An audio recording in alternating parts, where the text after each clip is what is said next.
welcome to another episode of rawradianthealth.com, and I'm Natasha St. Michael, and thank you so much for joining me.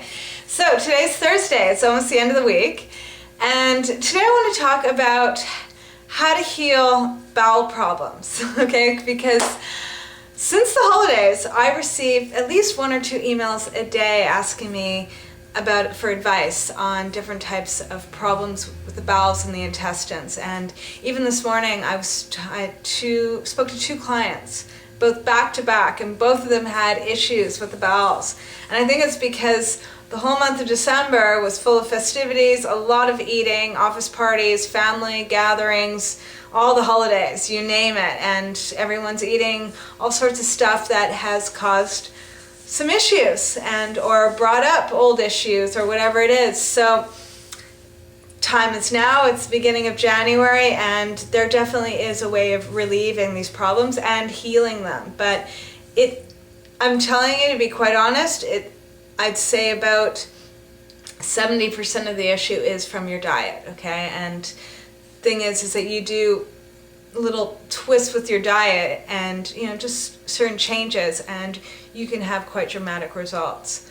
But it's a matter of sticking through it, and it's a matter of taking care of yourself in the process. Now, my own experience with this, I used to have serious issues. I had a wheat allergy, and before it was diagnosed, I was having to go to the emergency room every few months because I was bleeding out of my intestines, and just serious issues, okay? Running the bathroom constantly because I didn't know I had a wheat allergy, and I wasn't absorbing anything, and everything was just going through me constantly. So it was a nightmare. So I can understand with anyone that has any kind of issue and pain and all of that, I've been there. So, but I can give you some really good advice on how to treat this and how to let your body heal itself, because pretty much that's what you want to do. You want to give your intestines a break, and you want it to heal itself.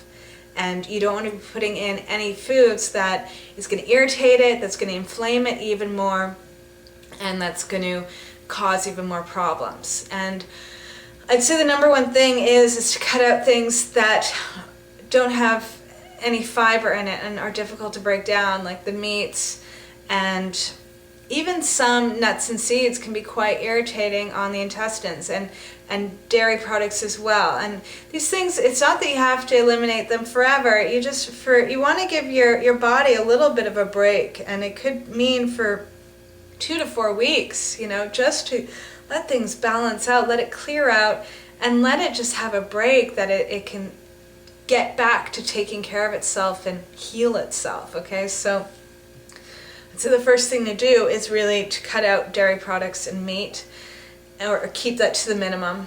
And the second thing would be to eliminate wheat. Wheat products are extremely abrasive on the intestine, and even if you don't have an allergy to it, it could be very, very irritating.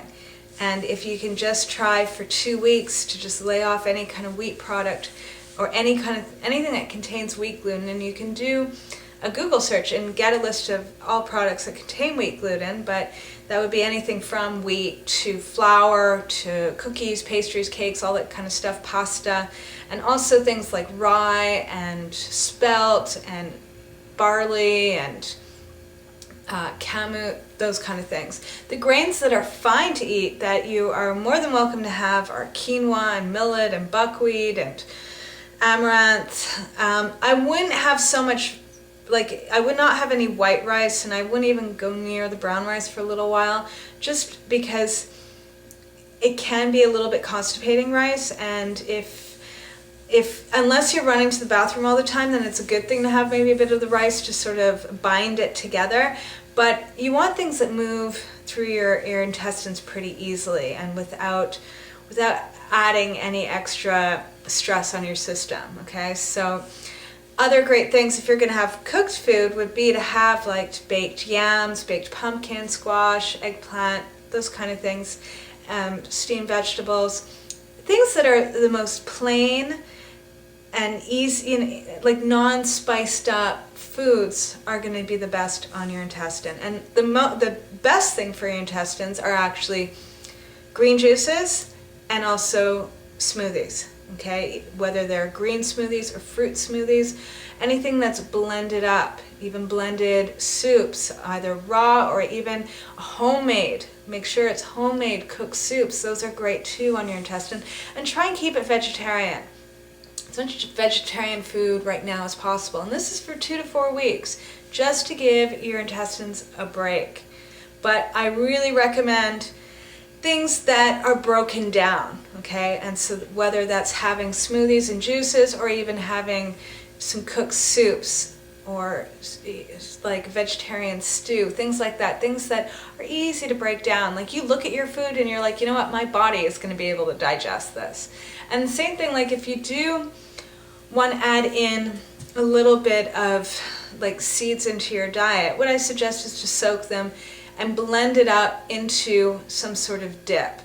The main thing is you don't want to be eating any kind of dry seed or dried nut. You want it to be soaked and then blended down into a sauce or into a dip where everything's almost been pre-processed for your body, that all you have to do is chew it really well and then let it go through you. And since it's already been broken down, it's easier to absorb all the nutrition out of it, okay?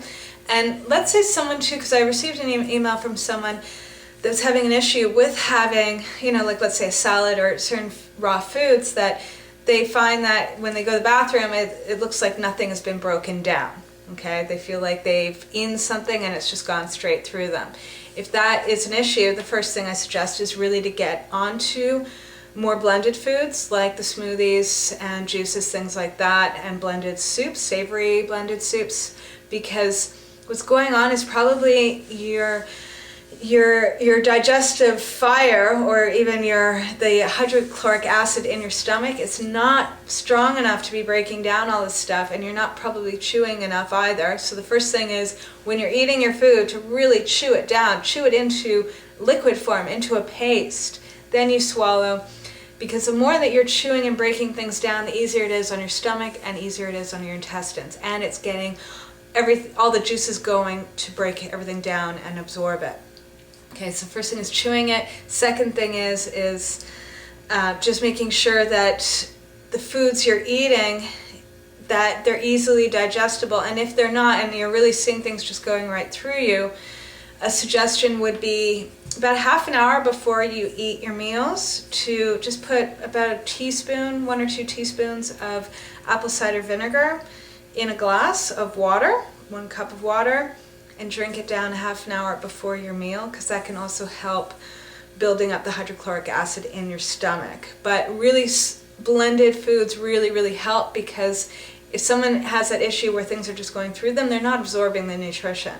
And so if you have blended foods, you're more likely to be absorbing much more than having, let's say, a cut up salad or certain vegetables that are whole, okay? And same with the fruit. If it's blended up, much easier. Liquid diets are great for anyone that has any kind of stomach issue or intestinal issue. This is the way to absorb the nutrition easily, and at the same time giving your intestines and your stomach a break, okay? Because that's what it needs. It needs time to heal. And if you're constantly bombarding yourself with like fried food and like meats and things that don't have fiber and that are just irritating at all, it's just going to cause more and more problems, okay? So you want to stay away from all meats, wheat, fried food, and anything that's heavily processed in dairy products. Okay, so those are my suggestions for the day. And if anyone's looking for private consultations and coaching, just go to my website, www.rawradianthealth.com, and have a fabulous, fabulous day, everyone. And I'll see you tomorrow. Bye.